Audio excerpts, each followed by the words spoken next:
مدحته القائلون ولا يحصي نعماءه العد ولا يعدي حقه المجتهدون التي ليس محدود ولا نعت موجود ولا وقت معدود ولا أجل ممدود فطر الخلائق بقدرته ونشر الرياح برحمته الصلاة والسلام على الرسول المسدد المصطفى الأمجد المحمود الأحمد سيدنا ومولانا ومولى الكونين جد الحسن والحسين عاني أبا القاسم محمد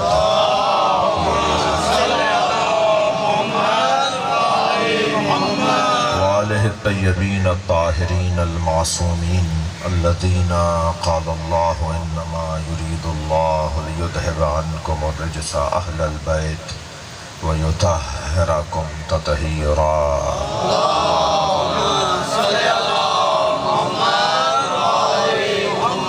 ولعنة الله على أعدائهم أجمعين من يوم عداوتهم إلى قيام يوم الدين أما بعد قال الحكيم في قرآن الكريم بسم الله الرحمن الرحيم ولسوف يعطيك ربك فترضى صلوات اللهم صل على محمد وآل محمد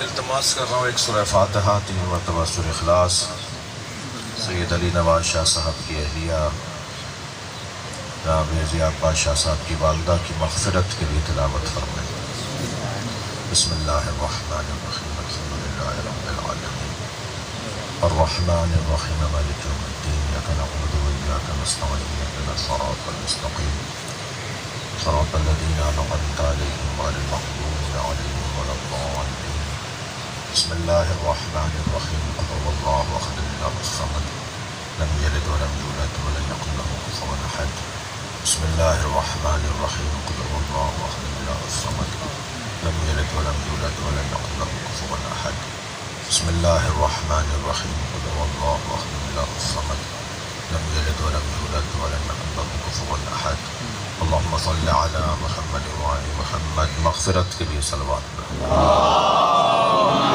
صل على محمد وآل محمد ایک اور بلند اور بہتر صلوات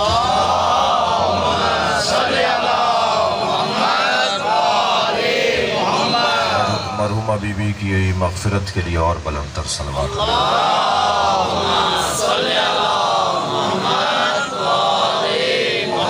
سورہ مبارکہ ضحیٰ کی آیت ہے اور آیت بہت مختصر ہے مگر عظمت سیدہ زہرا کی آیت ہے اللہ اپنے حبیب سے مخاطب ہے وَلَسَوْفَ يُعْطِيكَ رَبُّكَ فَتَرْضَىٰ سورہ ضحیٰ آیت نمبر 4 بہت جلد تمہارا رب تمہیں اپنی ایک عطا کے ذریعے سے راضی کرے گا اللہ کی عطا ہے اپنے مصطفیٰ پر اور ایسی عطا ہے جس پر مصطفیٰ راضی ہو جائیں گے ویسے تو عجیب رشتہ ہے اللہ کا اور نبی کا کبھی نبی اللہ کو راضی کرتے ہیں اور کبھی اللہ نبی کو راضی کرتے ہیں اور دونوں کا جو آپس میں تعلق ہے میرا سنی شیعہ مجمع ذرا توجہ کرے یعنی نبی اللہ کو راضی کر رہے ہوتے ہیں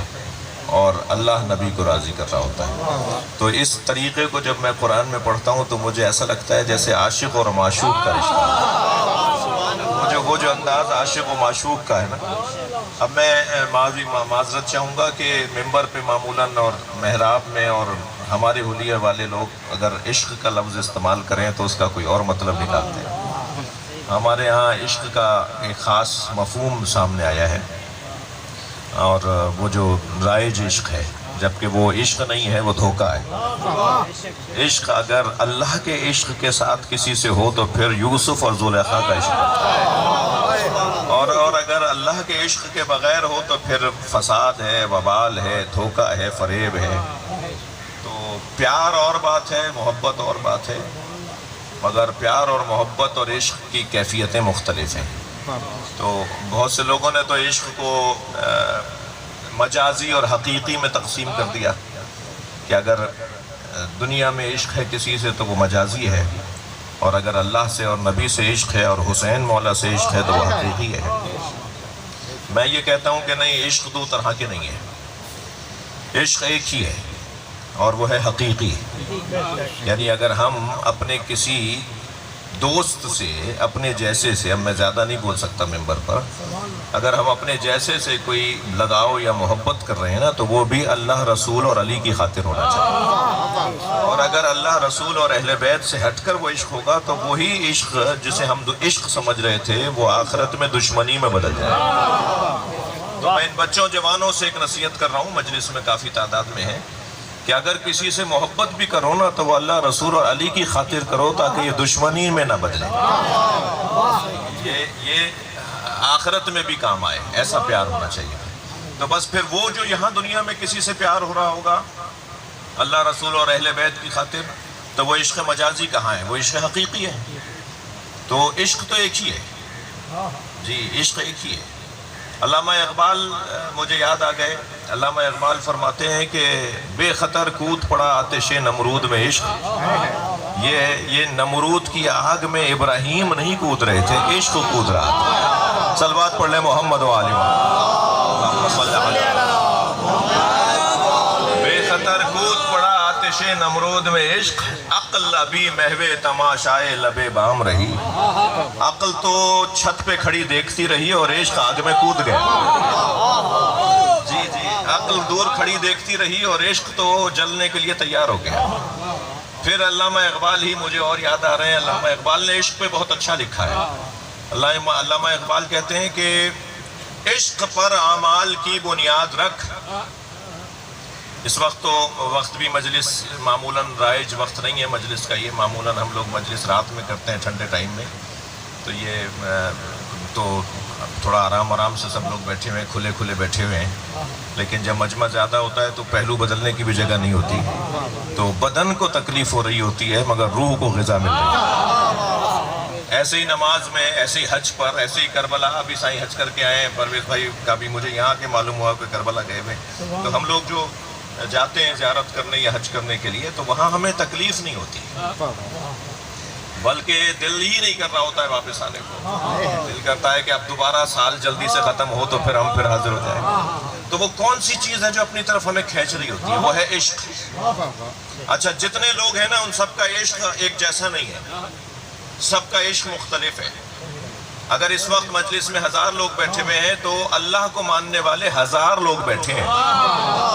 ایسے ہی نبی کو ماننے والے 1000 طرح کے لوگ ہیں. مولا علی کو بھی سب ایک جیسا نہیں مانتے جی. سلمان اور ابو ذر جب ایک جیسا نہیں مانتے تو میں اور آپ ایک جیسا کیسے مانیں؟ تو ہر ایک کا عشق اس کے مطابق ہے. تو ہمیں کیوں تکلیف نہیں ہوتی؟ مثلا حج کے موقع پہ، زیارتوں کے موقع پہ، مجلس میں، عاشور کے دن تو ہمیں پتہ ہی نہیں ہوتا، اپنا ہی حال نہیں پتہ ہوتا. خاص طور پہ 10ویں کے دن ہمیں تو اپنا احساس نہیں ہو رہا ہوتا کہ ہمارا کیا حال ہے، کھانا بھی کھایا ہے نہیں کھایا، پانی بھی پیا نہیں پیا. تو وہ جو کیفیت جو عشق کی ہوتی ہے نا، اسے علامہ اقبال نے 2 مصروں میں کہا کہ عشق پر اعمال کی بنیاد رکھ، عقل کو تنقید سے فرصت نہیں. عقل تو کہے گی، یہ ہمارے آج کے بچے کہتے ہیں کیوں، کیسے، کیوں مانوں، میں نہیں مانتا، وہ نہیں مانتا، وہ نہیں کرتا، میں کیوں کروں. یہ عقل والی باتیں کر رہے ہوتے ہیں. لیکن جب بات عقل سے گزر جائے، یعنی میں اگر یوں کہہ دوں کہ عقل جب کمال پر پہنچتی ہے تو اسے عشق کہا جاتا ہے. سارے تقاضے جب عقل کے پورے ہو جائیں تو اب منزل شروع ہوتی ہے عشق کی منزل. اور جب عشق ہو جاتا ہے تو انسان معشوق سے اندھا ہو جاتا ہے، اسے سوائے اچھائیوں کے کچھ نظر نہیں آتا. جو عقل والے لوگ ہوتے ہیں نا وہ کہتے ہیں اللہ نے میرے ساتھ ایسا کیوں کیا، اور جو عشق والے وہ کہتے ہیں میں ہی تو اچھا تھا تبھی تو اللہ نے میرے ساتھ ایسا کیا.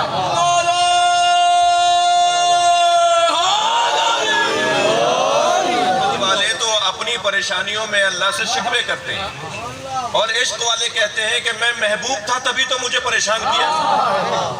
جب کسی نے مجنوں سے کہا کہ تم لیلا سے کہتے ہو مجھے پیار ہے، تو چلو دکھاؤ کیسا پیار ہے.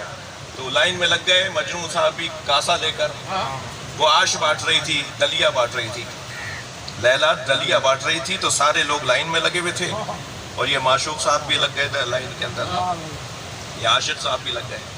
تو جیسے انہوں نے اپنا کٹورا آگے بڑھایا لیلا کے آگے، تو لیلا نے اس کا کٹورا چھینا اور زمین پہ مار کے توڑ دیا۔ صاحب نے کہا لو، تم تو کہتے تھے یہ مجھ سے پیار کرتی ہے، یہ کیسا پیار؟ کہنے مجھے سے تو پیار کرتی ہے، کسی اور کا توڑا؟ تو وہ جو عشق والے لوگ ہوتے ہیں نا، وہ اس میں اچھائیاں نکالتے ہیں، اور جو عقل والے لوگ ہوتے ہیں کیوں میرے ساتھ کیوں ہوا؟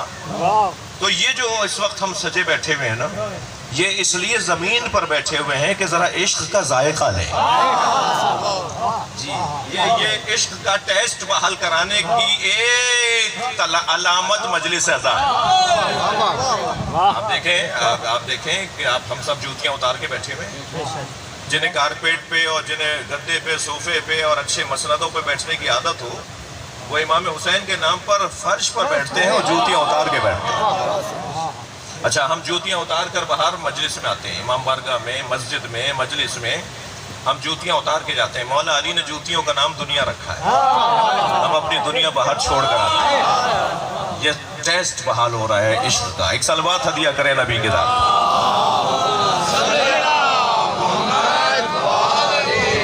بھائی اس سے بہتر صلوات پڑھ سکتے ہیں آپ، اللہم صلی علی محمد وعلی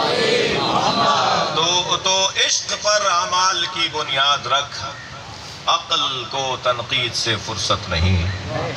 مجھے معاف کیجیے گا، میں کیونکہ مبلغ ہوں تو نصیحت بھی کروں گا۔ بہت سے لوگوں کو سال بھر کی 2 رکعت نماز جو عید والی ہوتی ہے وہ بھی پڑھی نہیں جاتی، وہ بھی مسجد کا دروازہ چھو کر آ جاتے ہیں۔ وہ بیگم صاحبہ بھی پوچھتی ہیں نا گھر میں کہ نماز پڑھ کر آئے، تو کہتے ہیں ہاں مسجد تو گیا تھا۔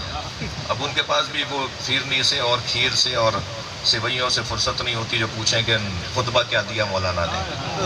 تو بعض لوگوں کو تو سال بھر کی 2 رکعت نماز بھی نہیں پڑھی جاتی، اور بعض لوگ آدھی رات کا سجدہ کرتے ہیں۔ وہ جو آدھی رات اس نے سجدے میں گزار دی، اسے سجدے میں ذائقہ کیوں آ رہا ہے اور اسے سال بھر میں بھی 2 رکعت نماز کا مزہ نہیں آ رہا؟ وہ مسئلہ عشق کا ہے۔ اللہ حدیث قدسی میں ارشاد فرماتا ہے، من طلبنی فقد عشقنی، من طلبنی فقد وجدنی، جس نے مجھے چاہا اس نے مجھے پا لیا، ومن وجدنی فقد عشقنی، اور جس نے مجھے پا لیا وہ مجبور ہو جائے گا کہ مجھ سے عشق کرے۔ اچھا، قاعدہ یہی ہے، جب تک کسی کی معرفت نہیں ہوگی نا، اس وقت تک اسے عشق نہیں ہوگا۔ میرا مطلب، میرا مفہوم، میرا مضمون، میں نے سوچا نہیں تھا کہ عشق پہ بات کروں، لیکن ایک بات آئی ہے، اور آپ کے چہروں کی تراوٹ بھی دیکھ رہا ہوں کہ اس موضوع پہ تھوڑی دیر رکھوں تاکہ تھوڑی سی بات اور روشن تر ہو جائے۔ جی، جب تک کسی کی معرفت نہیں ہوگی اس وقت تک اس سے عشق نہیں ہوگا۔ عشق حاصل کرنے کے لیے اس کی معرفت ضروری ہے۔ معرفت کیسے حاصل کریں؟ اچھا، یہ بھی ذہن میں رہے کہ اللہ ہر ایک کو عبادت کا ایک سا صلہ نہیں دیتا۔ کوئی 1 سال نمازیں پڑھے، اس کو جو صلہ دیتا ہے، بعض لوگوں کو 1 رکعت کا وہی صلہ دیتا ہے جو کسی کو 1 سال کا صلہ دیتا ہے۔ ارے یا اللہ، اس نے تو سال بھر نماز پڑھی ہے، سال بھر کی بھی وہی انعام، اور 1 رکعت نماز یعنی 2 رکعت نماز کی 1 رکعت کا ثواب بھی وہی انعام جو کسی کو سال بھر کا دیا۔ اگر اللہ سے پوچھ رہے یا اللہ اسے تو عادل ہے، دوسرا ایک جیسا انعام کیوں نہیں دے رہا، ایک جیسی جزا کیوں نہیں دے رہا، تو جواب آئے گا اس کی معرفت کچھ اور ہے، اس کی جہالت کچھ اور ہے۔ سال بھر جہالت کے ساتھ نماز پڑھی جائے، بغیر معرفت کے نماز پڑھی جائے، اور 2 رکعت نماز معرفت کے ساتھ پڑھی جائے، تو دونوں کو برابر نہیں کرے گا اللہ۔ تو ہر ایک کو وہ اجر دیتا ہے، ہر ایک کو وہ مقام دیتا ہے اس کی معرفت کی بنیاد پر۔ اب میں اور آپ کیا کریں کہ ہماری معرفت میں اضافہ ہو جائے؟ ہم کیا کریں کہ ہماری معرفت بہتر ہو جائے تاکہ ہمارا ثواب بڑھنا شروع ہو جائے؟ معرفت کے لیے لازم ہے علم کا حاصل کرنا۔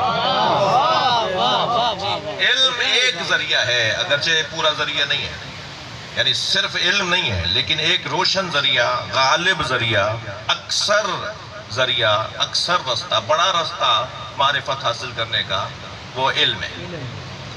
وہ 5% لوگ ہوتے ہیں کہ جنہیں ایک لمحے میں کسی نیکی کی وجہ سے اللہ ان کی آنکھوں سے پردے ہٹا دیتا ہے، کوئی بڑے کام کی وجہ سے، بڑی خوبی کی وجہ سے، بڑی خدمت کی وجہ سے۔ ماں پریشان تھی، ماں بیمار تھی، ماں پکار رہی تھی، اور اس نے آگے بڑھ کر پہل کی اپنی ماں کی خدمت کرنے میں۔ تو بعض اوقات نیکیوں کی وجہ سے ایک لمحے میں آنکھیں کھلتی ہیں اور معرفت حاصل ہو جاتی ہے۔ ہاں، بہت سے لوگوں کو اللہ نے، مگر وہ 5% لوگ ہیں، ہر ایک کو ضروری نہیں ہے کہ نصیب ہو، وہ موقع بھی ہر ایک کو نصیب ہو یہ ضروری نہیں ہے، لہٰذا اس موقع کی تلاش میں ہم اپنی محنت کو چھوڑ نہیں سکتے۔ وہ موقع تو اللہ دیتا ہے پھر بعض لوگوں کو، جی بعض لوگوں کو اللہ یہ موقع دیتا ہے۔ کئی مثالیں ایسی ہیں، مثلاً مثال دوں، اگرچہ وہ مصائب کے باب کی مثال ہے۔ حضرت حر نے، وہ یزید کے لشکر کے 1000 سپاہیوں کے سالار تھے۔ حر کے لشکر میں 1000 سپاہیوں کی تعداد تھی، بڑا دستہ تھا ان کا، بڑا لشکر تھا ان کا۔ پہلے زمانے میں کہتے تھے رسالدار تھے، پورا رسالہ تھا ان کا، پورا لشکر تھا حر کا۔ مگر ایک لمحے جناب زہرا کا احترام کیا، جنتی بن گئے۔ جب امام حسین کے گھوڑے کی لگام انہوں نے پکڑ کر اپنی مرضی سے موڑنے لگے نا، حضرت سے کہنے لگے کہ میں تو آپ کو شام لے کے جاؤں گا یزید کے پاس، میرا کام ہے آپ کو گرفتار کرنا۔ تو حضرت نے جیسے ہی انہوں نے لگام پکڑ کے گھوڑا کھینچا حضرت کا ذوالجناب، تو حضرت نے اپنے گھوڑے پہ بیٹھے بیٹھے فرمایا، تیری ماں تیرے غم میں روئے، تیری ماں تیرے غم میں روئے۔ یہ عرب دنیا میں ایک جملہ ہوتا تھا کہ تو میرا کچھ نہیں بگاڑ سکتا، میں تجھے مار سکتا ہوں۔ عرب دنیا میں یہ محاورہ تھا، ثقلت کا امو کا یا حر، عربی میں یہ محاورہ، اور جس کا مطلب یہ ہوتا تھا کہ اگر سامنے والا کہے نا کہ تو مجھے کچھ نہیں کر سکتا، میں تجھے مار سکتا ہوں۔ جب امام نے فرمایا تیری ماں تیرے غم میں بیٹھے، تو ایک مرتبہ پیر زمین پہ پٹک کے کہنے لگا، آپ کی ماں اگر فاطمہ نہ ہوتی تو میں کچھ کہتا۔ یہ جو بی بی کا احترام کیا نا حر نے، اس ایک لمحے کے احترام نے حر کو علیہ السلام بنا دیا، جی جنتی ہو گیا۔ بڑا مزار ہے عراق، آپ کو اللہ لے جائے، آپ جب زیارتوں کے لیے جائیں، بہت بڑا روضہ ہے حضرت حر کے مزار میں، جو ابھی کچھ دیر پہلے تک امام حسین کا دشمن تھا، وہ ایک لمحے میں امام حسین کے لشکر میں آ جاتا ہے اور پھر علیہ السلام بن جاتا ہے، جی۔ اور آج ان کے مزار میں اگر میں اور آپ جائیں تو اجازت لے کے جاتے ہیں، درود و سلام پڑھتے ہوئے جاتے ہیں۔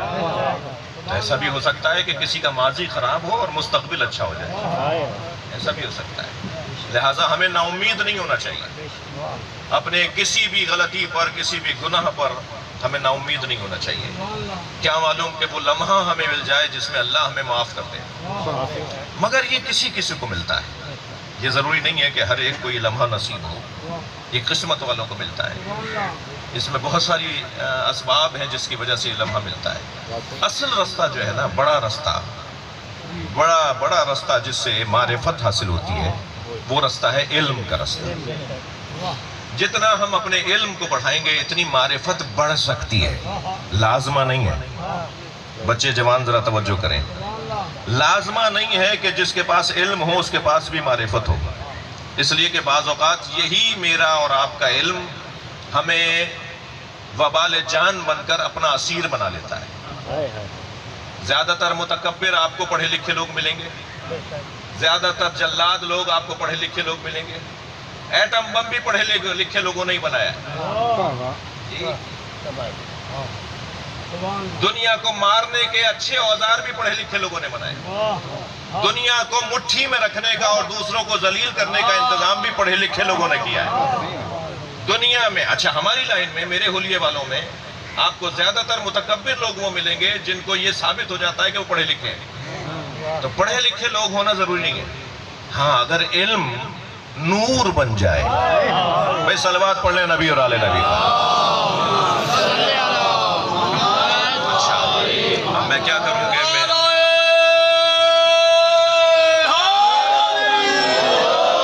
اگر علم نور بن جائے تو پھر اللہ کہہ رہا ہے کہ یہ نور تمہیں رستے دکھائے گا۔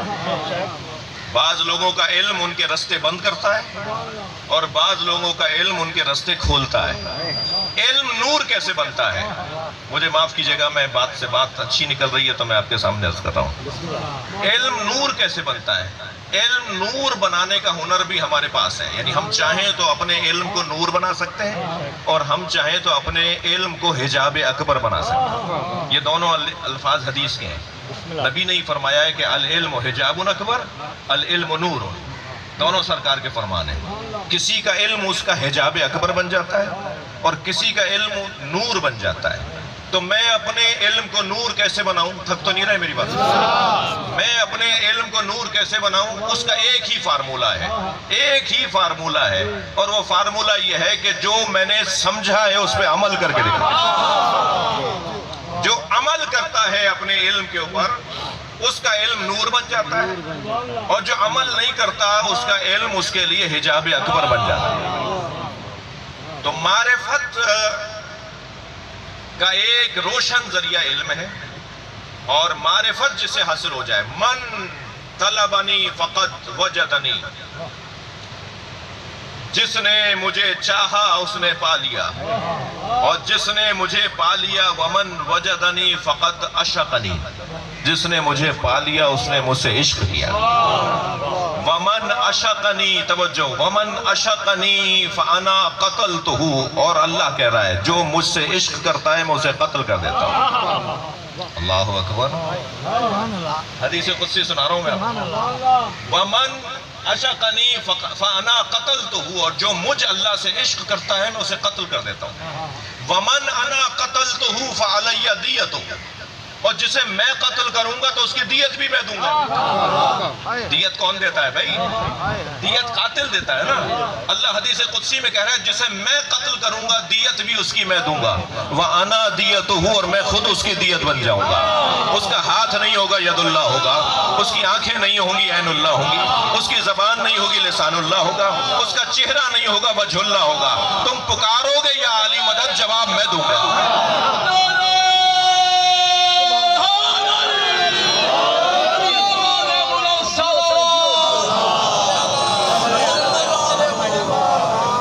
سندھ کی سرزمین ہے، صوفیوں کی سرزمین ہے، اللہ کے ولیوں کی سرزمین ہے۔ اس خطے کا حسن ہی یہ ہے کہ یہاں کا سنی بھی مولائی ہے، یہاں کا دیوبندی بھی مولائی ہے، یہاں کا ہندو بھی عالی مدد بولتا ہے۔ جی میں خود 2 ہندوؤں کے گھر کی مجلسیں پڑھتا ہوں ہر سال۔ جی سنی بھائیوں کی تو مجلس ہے، کل چند دن پہلے ہی ٹنڈو محمد خان میں ایک پورا مجمعی اہل سنت کا تھا، بانی بھی سنی تھا۔ وہ امام بارگاہ میں نہیں کرنا چاہ رہا تھا، شادی ہال میں اس نے مجلس کی۔ تو یہ خطہ یہ بزرگوں کی محنتوں کا خطہ ہے۔ یہاں پر اہل بیت کی محبت دلوں میں ڈالی گئی ہے۔ تو کیونکہ صوفیوں کا خطہ ہے تو میں ایک سہارا چاہ رہا ہوں۔ جب لوہا آگ میں پڑا پڑا سرخ ہو جائے تو پھر طے کرنا مشکل ہو جاتا ہے کہ لوہا کون سا ہے اور آگ کون سا ہے۔ یہ تمیز کرنا مشکل ہو جاتا ہے کہ اس میں آگ کون سی ہے اور اس میں لوہا کون سا ہے۔ جب کوئی اپنے آپ کو اللہ میں فنا کر دے، جب اس کی ذات ہی نہ رہے، جب اس کا وجود ہی نہ رہے اور اس کا وجود اللہ کے وجود میں گم ہو جائے اور ضم ہو جائے، اللہ کے وجود میں اتر جائے، تو پھر ہم اسے پکارتے ہیں تو وہ جواب دیتا ہے، اسے پکارتے ہیں تو وہ جواب دیتا ہے۔ تو پھر یہ 2 لوگ رہتے ہی نہیں ہیں۔ البتہ ہم اسے اللہ نہیں بول سکتے جی، یعنی علی اللہ نہیں ہے، اللہ علی ضرور ہے۔ صلوات پڑھ لیں محمد و آل محمد، صلوات اور محمد و آل محمد۔ اچھا یہ ذہن میں رہے کہ حضرت شہباز قلندر ہوں، شاہ عبداللطیف بھٹائی رحمۃ اللہ علیہ ہوں، حضرت عبداللہ شاہ غازی ہوں، امام بری ہوں، معین الدین چشتی رحمۃ اللہ علیہ ہوں، یہ بڑی ایک سارے مقدس اور محترم شخصیتیں اسی منزلوں انہی وادیوں سے گزرنے والے لوگ ہیں۔ تو عشق کی بات ہو رہی تھی اور میں نے زیادہ لمبی تمہید کر دی اپنی، مجھے معاف کیجیے گا، اگرچہ انتظام بہت اچھا ہے پھر بھی آپ کو اگر گرمی لگ رہی ہے اور میری وجہ سے تکلیف ہو رہی ہو تو تھوڑی دیر معاف کیجیے گا۔ ہم سب شاہ صاحب کے گھر اس بی بی اس خاتون کی مغفرت کے لیے دعا کرنے آئے ہیں، اللہ ان کے درجات کو بلند فرمائے۔ یہ جو نبی کا اور اللہ کا رشتہ ہے نا، یہ ہے عشق کا رشتہ۔ وَلَا سَوْفَ يُعْطِيكَ رَبُّكَ فَتَرْضَىٰ، بہت جلد تمہارا رب اپنی ایک عطا کے ذریعے تمہیں راضی کرے گا۔ ادھر نبی کا کام ہے اللہ کو راضی کرنا، ادھر اللہ نبی کو راضی کر رہا ہے۔ یہ بہت مشکل ہے کہ طے کر سکوں میں کہ اللہ عاشق مصطفیٰ ہے یا نبی عاشق الہی ہے، بہت مشکل ہے۔ ہاں کچھ کیفیتیں ہوتی ہیں، جب یہ محمد ہوتے ہیں تو معشوق ہوتے ہیں، جب احمد ہوتے ہیں تو عاشق ہوتے ہیں۔ کبھی یہ عاشق ہو جاتے ہیں اللہ کے، اور کبھی وہ منظر ہمیں نظر آتا ہے کہ وہ عاشق ہے۔ اچھا عاشقوں کا انداز بھی جو ہے وہ تو وہی قرآن میں بھی بیان ہوا ہے۔ جی ہم سب سے اللہ چاہتا ہے کہ ہم بستر چھوڑیں اور مصلوں کو یاد رکھیں۔ جی دل میں 5 نمازیں ہم پر اللہ نے فرض قرار دے دی، 5 مرتبہ اپنا ذکر ہم سے چاہتا ہے، 5 مرتبہ ہماری حاضری اپنی بارگاہ میں چاہتا ہے۔ توجہ ہے نا؟ تو اللہ ہم سے چاہتا ہے کہ ہم مصلے پر آئیں، بستر پر کم جائیں، مگر اپنے نبی سے کہتا ہے قم اللیل الا قلیلا، بستر پہ بھی چلے جایا کرو، کبھی آرام بھی کر لیا کرو۔ نبی کے ہاتھوں کی قسم کھا رہا ہے، نبی کی آنکھوں کو یاد کر رہا ہے، نبی کے کانوں کو اللہ قرآن میں یاد کر رہا ہے، نبی کے پیروں کو اللہ یاد کر رہا ہے۔ تمہارے پیروں پہ ورم آ جاتا ہے، آرام کر لیا کرو۔ یعنی لہجہ تو دیکھیں، باتیں انداز تو دیکھیں، سرکار کے ساتھ اللہ کا رشتہ۔ اور پھر کملی اوڑھ کر آ جائیں تو ان کی وہ ادا اچھی لگتی ہے، جی میدان میں اتریں تو یہ ادا اچھی لگتی ہے۔ نبی سے جس کا تعلق ہے اللہ اسے کبھی رضی اللہ کہتا ہے، کبھی علیہ السلام کہتا ہے۔ یعنی جن کا تعلق بھی اللہ کے نبی کے ساتھ ہے، اللہ نے اس کا مقام بڑھا دیا۔ وہ نبی کی زوجائیں ہوں تو امہات المومنین، وہ نبی کے اصحاب ہوں تو رضی اللہ تعالیٰ عنہ، وہ نبی کے اہل بیت ہوں تو علیہ السلام۔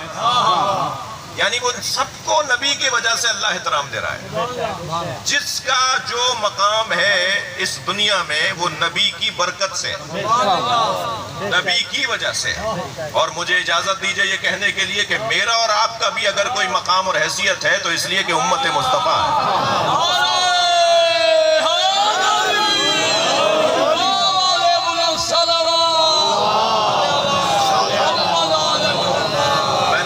اقبال کو زیادہ پڑھا ہے تو مجھے اقبال ہی زیادہ یاد آتے ہیں۔ اقبال کہتے ہیں در دل مسلم مقام مصطفیٰ، در دل مسلم مقام مصطفیٰ، آبرو ماں ز نام مصطفیٰ۔ ہماری کوئی عزت ہے تو وہ نبی کی وجہ سے کہ ہم نبی کے کلمہ گو ہیں۔ کیا مقام ہے نبی کے کلمہ پڑھنے والوں کا کہ حضرت ابراہیم بھی ایک دعا میں آرزو کر رہے ہیں، یا اللہ مجھے قیامت میں مصطفیٰ کی امت میں شمار۔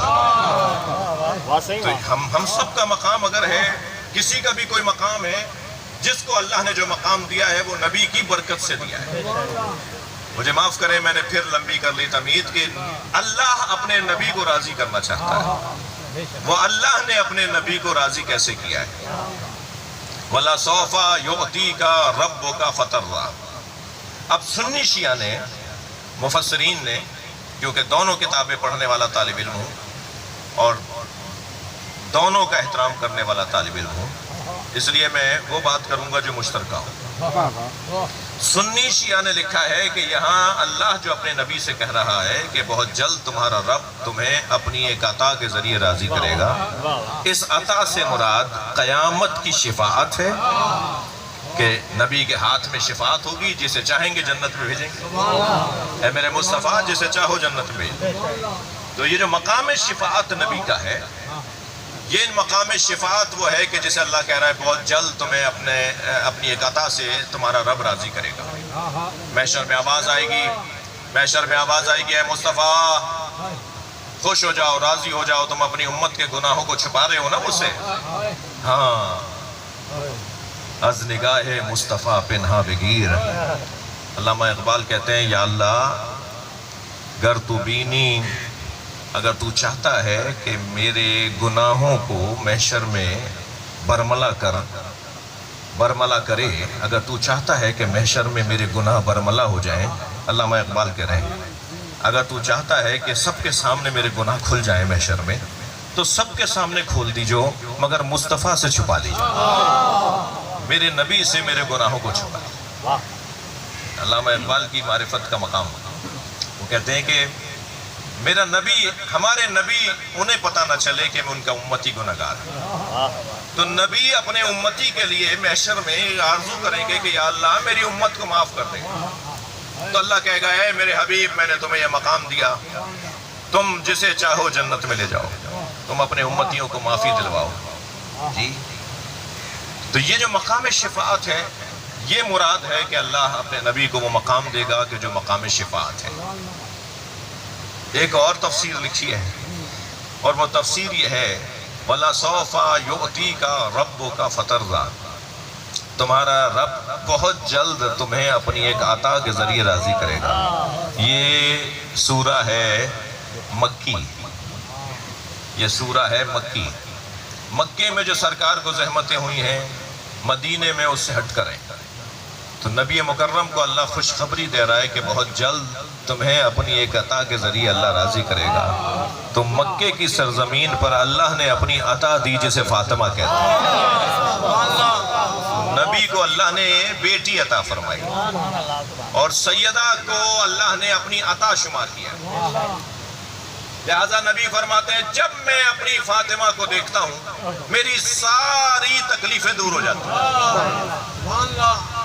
یہ دنیا مجھے تنگ کرتی ہے، وہ جو دنیا مجھے اذیتیں پہنچاتی ہے، فرمایا ما اوذی نبی قط کما اوذیت، جتنی تکلیفیں مجھ مصطفیٰ کو اٹھانا پڑیں کسی کو نہیں اٹھانا پڑیں۔ وہ تکلیف اٹھانے والے نبی فرماتے ہیں جب میں سیدہ کو دیکھتا ہوں تو میری تکلیفیں دور ہو جاتی ہیں، بہت جلد ایک عطا کے ذریعے تمہیں راضی کرے گا۔ وہ اللہ جو یہ کہہ رہا ہے وَلَا يُؤْتِيكَ رَبُّكَ فَتَرْضَىٰ، بہت جلد تمہارا رب اپنی ایک عطا کے ذریعے تمہیں راضی کرے گا، وہی اللہ قرآن میں کہہ رہا ہے اِنَّا أَعْطَيْنَاكَ الْكَوْثَرَ، ہم نے تمہیں فاطمہ زہرا کوثر کی صورت میں عطا کر دیا۔ سیدہ جب محشر میں آئیں گی تو آواز دی جائے گی غضوا ابصارکم حتی تجوز فاطمہ۔ سنی شیعہ نے لکھا ہے، میں آپ سے ایک عرصے سے میری کوشش ہے کہ میں ممبر پہ کوئی ایسی بات ہی نہ کروں جو صرف شیعوں کے ہاں ہو اور سنیوں کے ہاں نہ ہو اور سنیوں کے ہاں شیعہ، کامن بات ہونی چاہیے۔ محشر میں یہ حدیث سنی شیعہ کتابوں میں آواز آئے گی غضوا ابصارکم حتی تجوز فاطمہ، اپنی آنکھوں کو جھکاؤ فاطمہ آ رہی ہے۔ محشر میں آواز آئے گی اپنی آنکھوں کو جھکا لو فاطمہ کی سواری آ رہی ہے۔ حتیٰ حضرت ابراہیم کی نسل سے ہے نا جناب زہرا، جی حضرت ابراہیم کے فرزند حضرت اسماعیل کے پوتے حضرت نبی مکرم کی بیٹی ہے نا۔ حضرت ابراہیم فرمائیں گے یا اللہ یہ میری پوتی ہے، آواز آئے گی سب اپنی آنکھوں کو بند کریں میری فاطمہ آ رہی ہے۔ اللہ کے ولی اپنی آنکھوں کو، میں 4-6 سال پہلے ایک اللہ کے ولی کی خدمت میں تھا، ڈھونڈتا ہوں کوئی مل جائے تو میں ان سے جا کر کچھ سیکھنے جاتا ہوں۔ میں ایک جگہ پہنچا، ان کی خدمت میں تھا، 2 گھنٹے میں ان کے پاس بیٹھا رہا۔ ایک ایک لمحہ میرے لیے یادگار ہے، اب تک مجھے اس کی لذت ہے جو ایک ایک لمحہ میں نے ان کے پاس گزارا۔ خاموشی سے ایسے لوگوں کے پاس جا کے سننا ہوتا ہے، بولنا نہیں ہوتا، وہی بولتے رہیں تو زیادہ سے زیادہ ہمیں ذخیرہ ملتا رہے گا۔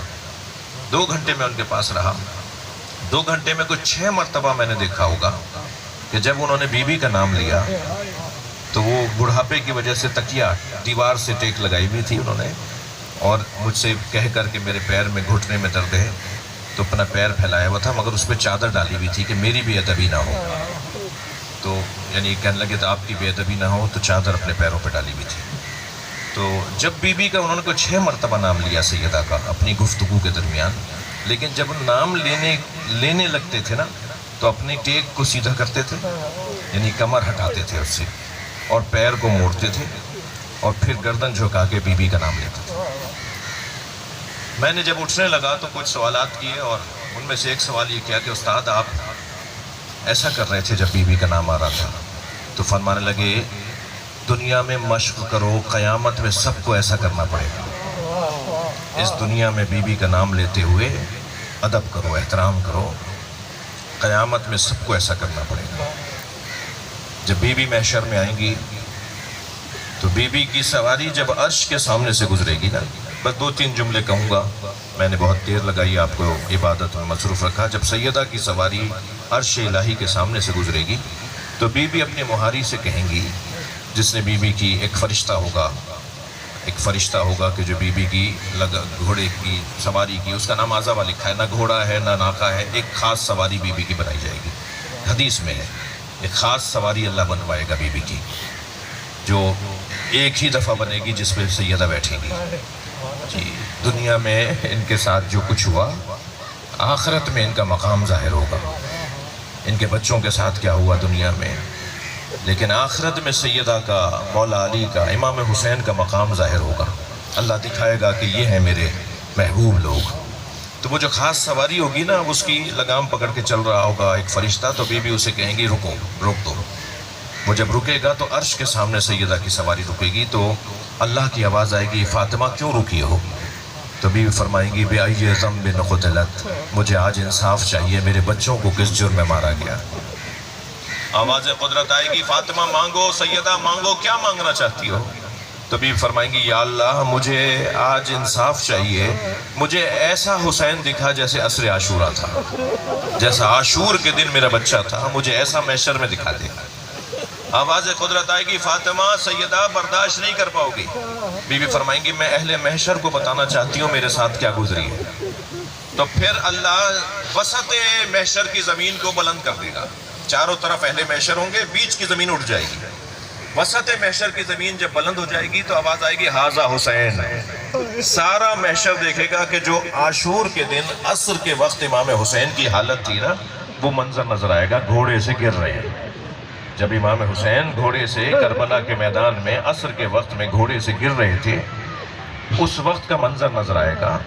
اور جب گر رہیں گے نا امام حسین، گرتے ہوئے نظر آئیں گے، تو پھر جناب زہرا اپنی سواری سے گریں گی اور پورے محشر میں رونے کی آوازیں بلند ہو جائیں گی۔ اجرکم اللہ، بس 2-3 جملے کہہ رہا ہوں، پورے محشر میں رونے کی آوازیں بلند ہو جائیں گی۔ اور وہ جو منظر ہوگا، وہ منظر یہ ہوگا کہ امام حسین زمین کی طرف آ رہے ہیں، کہ ایک مرتبہ گھوڑے سے کہیں گے ذوالجناح مجھ سے بیٹھا نہیں جا رہا، مجھے اتار دیں۔ گھوڑا اپنے گھٹنے ٹیکے گا اور امام حسین زمین کی طرف آئیں گے، لیکن عزادارو زمین کی طرف آ تو جائیں گے، پہنچنے میں بہت دیر لگے گی۔ تیروں پہ معلق بدن رہے گا زہرا کے لال کا۔ اتنے تیر لگ چکے تھے امام حسین کے بدن پر کہ امام کو تیروں سے نکل کر زمین پر آنے میں ٹائم لگا، وقت لگا، اور پھر پیشانی اپنی سجدے میں رکھ دی۔ ایک شخص آگے بڑھا خنجر لے کر حسین کو شہید کرنے کے لیے، تو ایک سپاہی کی آواز آئی اتنا رک جاؤ کہ حسین کی روح پرواز کر جائے۔ اس لیے کہ امام حسین کے بدن پہ تیر بھی لگ چکے تھے، نیزے بھی لگ چکے تھے، تلواروں کے زخم بھی تھے، امام کے بدن سے خون نکل رہا تھا، کچھ ہی دیر میں امام شہید ہو جائیں گے۔ اس نے آواز دی، اور کہتے ہیں کہ وہ شخص تھا جب کبھی کسی نے مختار کے دربار میں پوچھا کہ تم نے اتنی ہمدردی حسین سے کیوں کی، تو اس نے کہا میں نے حسین کا ایک مرتبہ دسترخوان پہ بیٹھ کے کھانا کھایا تھا، وہ جب حسین کو مار رہے تھے تو مجھے یاد آیا کہ ان کا حق میری گردن پہ بنتا ہے، میں مدینے میں ان کے گھر کھانا کھا کے آیا ہوں، اتنی تو حمایت کروں کہ حسین کو ایسے نہ ماریں۔ تو اس نے کہا اتنا رک جاؤ، بس آخری جملے، اتنا رک جاؤ کہ حسین کی روح پرواز کر جائے، پھر حسین کا سر کاٹ لینا۔ تو وہ سپاہی مڑ کر دیکھتا ہے اور کہتا ہے یہ کیسے طے کریں ابھی حسین زندہ ہے؟ اس لیے کہ امام کے بدن میں حرکت نہیں تھی، سکون کے ساتھ کربلا کی زمین پر تھے۔ کہنے لگا یہ کیسے طے کریں ابھی حسین کے بدن میں روح ہے اور ابھی حسین زندہ ہے؟ تو اس نے آواز دے کر کہا میں ایک جملہ کہوں گا، اگر حسین زندہ ہوئے تو اٹھ کے بیٹھ جائیں گے۔ اور وہ جملہ اس نے کہا کہ حسین زمین کربلا پر ہیں اور سپاہیوں نے زینب پر حملہ کر دیا ہے، حسین کی بچیوں پر حملہ کر دیا ہے، بہنوں پر حملہ کر دیا ہے۔ بس یہ جملہ سنا، امام نے کوہنیوں پہ زور دیا اور اپنا ہاتھ فضا میں بلند کر لیا، پہلے میرا گلا کاٹو پھر میرے بچوں کی طرف جانا۔ مگر عزاداروں کچھ ہی دیر کے بعد خیمے لوٹے، خیمے جلے، چادریں لوٹی گئیں، نبی زادیوں کو اسیر بنایا گیا۔ الا لعنت اللہ علی القوم الظالمین۔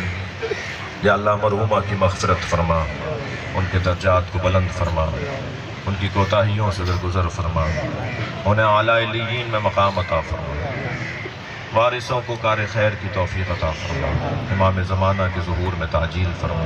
سورہ فاتحہ۔